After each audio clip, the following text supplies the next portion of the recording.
Shalom, selamat pagi Bapak Ibu Jemaat terkasih. Sebelum kita membaca merenungkan firman Tuhan dalam ibadah kita minggu ini, mari kita berdoa. Bapa yang baik, di dalam nama Tuhan Yesus, kami bersyukur untuk minggu yang baru, bahkan waktu yang Kau beri untuk membaca merenungkan firman-Mu. Dalam keberdosaan keterbatasan kami bergantung kepada Roh-Mu yang kudus sebagai guru kami yang maha agung, yang adalah sumber kekuatan dan hikmat kami, yang menuntun, membuka hati dan pikiran kami untuk mengerti firman-Mu. Kami siap membaca merenungkan firman-Mu, demi nama Tuhan Yesus Kristus yang mengurapi hamba, dan taruh perkataan-Mu dalam mulut hamba-Mu, sehingga kami semua dibangun oleh firman-Mu. Kami sambut firman-Mu saat ini, haleluya, amin. Jemaat Tuhan yang terkasih, pembacaan Alkitab kita pada minggu ini terambil dalam dua bagian. Yang pertama, Yosua pasal 24 ayat 14 sampai dengan ayat 15. Yosua 24 ayat 14 dan ayat yang ke-15. Saya bacakan untuk kita yang di rumah. Oleh sebab itu, takutlah akan Tuhan dan beribadahlah kepadanya dengan tulus ikhlas dan setia. Jauhkanlah Allah yang kepadanya nenek moyangmu telah beribadah di seberang sungai Efrat dan di Mesir, dan beribadahlah kepada Tuhan. Tetapi jika kamu anggap tidak baik untuk beribadah kepada Tuhan, pilihlah pada hari ini kepada siapa kamu akan beribadah. Allah yang kepadanya nenek moyangmu beribadah di seberang sungai Efrat, atau Allah orang Amori yang negerinya kamu diami ini. Tetapi aku dan seisi rumahku, kami akan beribadah kepada Tuhan. Pembacaan yang kedua terambil di dalam 1 Timotius 4 ayatnya yang ke-7 dan 8. Tetapi jauhilah tahayul dan dongeng nenek-nenek tua. Latihlah dirimu beribadah.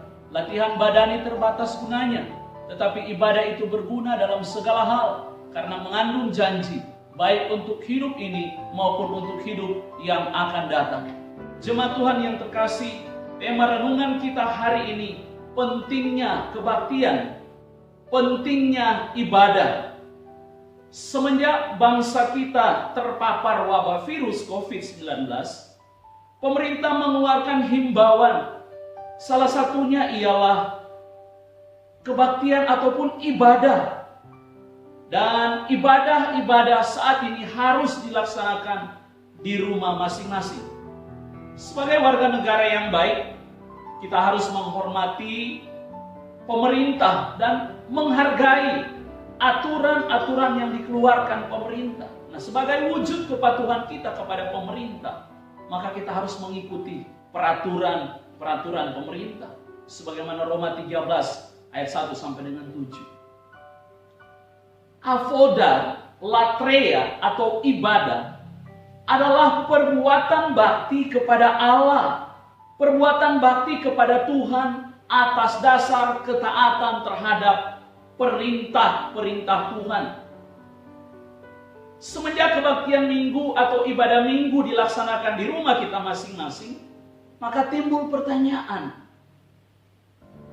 apakah kebaktian atau ibadah minggu di rumah kita masing-masing mempunyai nilai dan makna yang sama dengan ibadah atau kebaktian minggu di gereja kita?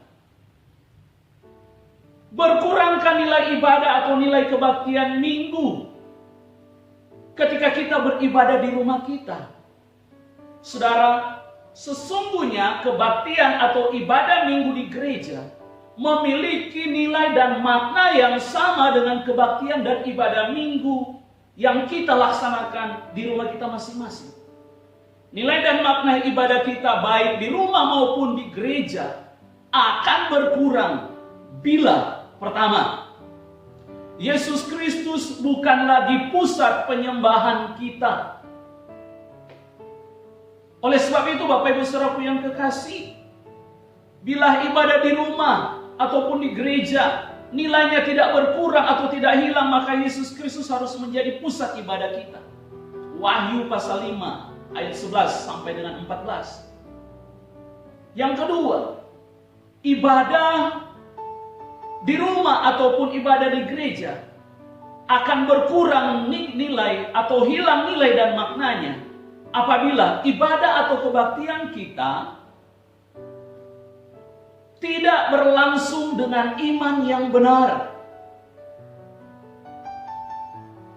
Oleh sebab itu ibadah kita harus berlangsung dengan iman yang benar sesuai Roma 14 ayat yang ke-23b. Yang ketiga, ibadah di rumah ataupun di gereja akan berkurang nilainya atau hilang nilainya bila ibadah atau kebaktian kita tidak kita lakukan dengan sepenuh hati atau tidak kita lakukan dengan sungguh-sungguh. Jemaat Tuhan yang terkasih, karena itu mari beribadah. Yang ketiga, beribadah dengan sungguh-sungguh, dengan sepenuh hati. Bukan karena perintah manusia sebagaimana Yesaya 29 ayat 13. Hari ini kita akan membahas pentingnya ibadah, pentingnya kebaktian. Kata ibadah atau kata kebaktian pada dasarnya memiliki arti dan makna yang sama. Namun secara teknis pelaksanaannya memiliki perbedaan, Bapak Ibu. Kebaktian adalah suatu upacara yang dilakukan oleh satu denominasi gereja di momen-momen atau pada momen-momen tertentu dengan bentuk-bentuk yang berbeda. Sebagai contoh, kebaktian minggu, kebaktian keluarga, kebaktian penghiburan, dan lain-lain. Kebaktian dilaksanakan oleh orang-orang tertentu yang diberikan otoritas oleh gereja.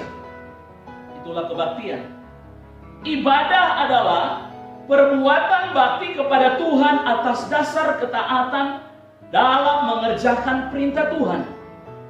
Ibadah dapat dilaksanakan secara individual atau dapat dilaksanakan secara berkelompok kecil, Bapak Ibu. Sebagai contoh, saat teduh pribadi, ibadah keluarga atau mesbah keluarga, ibadah komunitas tertentu. Nah, dalam mesbah keluarga sebagai contoh, kepala rumah tangga akan menjadi imam, akan menjadi pemimpin dalam melaksanakan ibadah di dalam rumah tangga. Jemaat Tuhan yang terkasih, teladan apa yang disampaikan Tuhan melalui Yosua 24 ayat 14 sampai 15 dan melalui 1 Timotius pasal 4 ayat 7 dan 8. Yang pertama, poin yang pertama, kita lihat ayat yang ke-14 di dalam Yosua pasal 24. Oleh sebab itu, takutlah akan Tuhan dan beribadahlah kepadanya dengan tulus, ikhlas, dan setia. Jauhkanlah Allah yang kepadanya nenek moyangmu telah beribadah di seberang sungai Efrat dan di Mesir, dan beribadahlah kepada Tuhan. Ayat 14 ini, Bapak Ibu, saudaraku yang terkasih, kita bandingkan dengan Matius pasal 2 ayatnya yang kedua, di mana orang-orang Majus datang untuk menyembah Yesus yang lahir. Kita bandingkan dengan Wahyu pasal yang kelima ayat 11 sampai 14. Maka poin yang pertama, Tuhan Yesus Kristus harus menjadi pusat penyembahan dalam ibadah kita. Sampai hari ini banyak orang di luar sana, banyak golongan-golongan di luar sana yang melaksanakan ibadah. Tetapi apakah Tuhan Yesus yang menjadi pusat ibadah mereka? Oh, belum tentu, ataupun tentunya tidak, Bapak Ibu. Alkitab dan iman Kristen mengajarkan sebagaimana Wahyu pasal 5 ayat 11 sampai 14 dan Matius pasal 2 ayat yang kedua. Yesus Kristus harus menjadi pusat penyembahan dan pusat ibadah kita. Coba bayangkan orang Majus yang jauh-jauh dari timur, mereka datang dengan satu pernyataan, kami datang untuk menyembah Dia. Maka Yesus Kristus harus menjadi pusat penyembahan dalam setiap kebaktian kita, dalam setiap ibadah kita. Demikian hanya dengan Wahyu pasal 5 ayat 11 sampai dengan ayat yang ke-14. Berbicara di mana ketika para malaikat yang ada di surga dan 24 tua-tua itu berlutut di hadapan anak domba Allah, Yesus Kristus Tuhan. Dia adalah pusat penyembahan.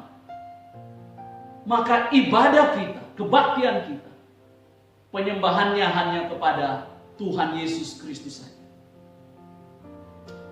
Yang kedua, ayat 14 pada Yosua pasal 24 kita bandingkan dengan Roma 14 ayat 23b dan Yesaya 29 ayat 13. Poin yang kedua, kita beribadah dengan iman dan kesungguhan hati.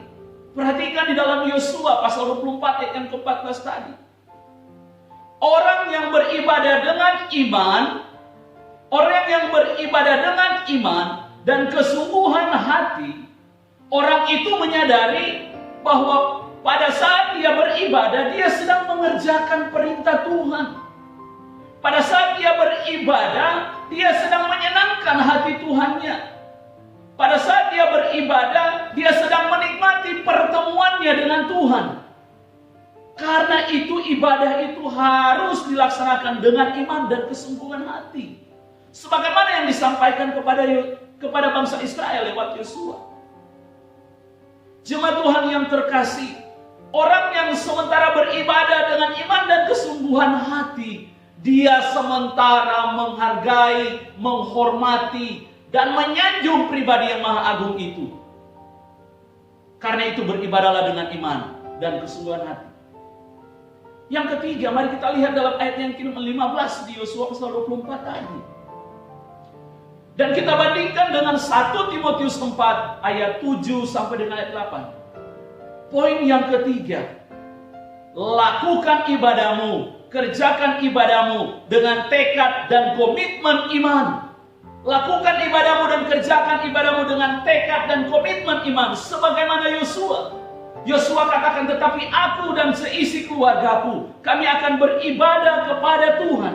Sebagai pemimpin, Yosua buat bangsa Israel, bahkan sebagai pemimpin untuk keluarganya, Yosua menyadari dia adalah seorang kepala keluarga. Dia memilih untuk beribadah kepada Tuhan yang benar, Tuhan yang hidup. Jemaat Tuhan yang terkasih, hidup kita diperhadapkan dengan banyak pilihan, sehingga ada orang yang berkata hidup adalah pilihan. Kita mau tertawa atau tidak tertawa, itu adalah pilihan. Kita mau berbicara atau tidak berbicara, itu adalah pilihan, termasuk beribadah. Kalau Bapak Ibu mau beribadah kepada Tuhan yang benar atau tidak, itu adalah pilihan. Maka jemaat Tuhan yang terkasih, sebagai orang percaya, kerjakan ibadahmu, lakukan ibadahmu dengan tekad dan komitmen iman yang kuat. Hai suami-suami, engkau adalah kepala dalam keluargamu, engkau adalah pemimpin dalam keluargamu. Bawalah keluargamu untuk beribadah kepada Tuhan. Ketika engkau tidak membawa mereka beribadah kepada Tuhan, sebenarnya engkau sedang membawa mereka ke dalam penyesatan. Ketika engkau suami-suami tidak membawa mereka beribadah kepada Tuhan, padahal engkau adalah kepala keluarga dan pemimpin dalam keluargamu, engkau tidak menjadi imam buat rumah tanggamu, buat keluargamu. Engkau sedang memberikan contoh yang tidak baik untuk anak-anakmu. Hai istri-istri, ketika suamimu enggan beribadah, ingatkanlah suamimu, hai suamiku, engkau adalah pemimpin. Engkau yang harus mengambil otoritas di dalam ibadah rumah tangga kita, di dalam mesbah keluarga kita. Karena itu jemaat Tuhan yang terkasih, lakukan ibadahmu, kerjakan ibadahmu dengan tekad dan komitmen iman yang kuat. Setiap ibadah yang kita lakukan, itu akan membentuk manusia rohani kita menjadi kuat, dan itu akan menyegarkan manusia rohani kita, menyegarkan jiwa kita. Itu akan melatih otot-otot rohani kita sehingga kita tahan banting dengan pergumulan yang kita hadapi saat ini.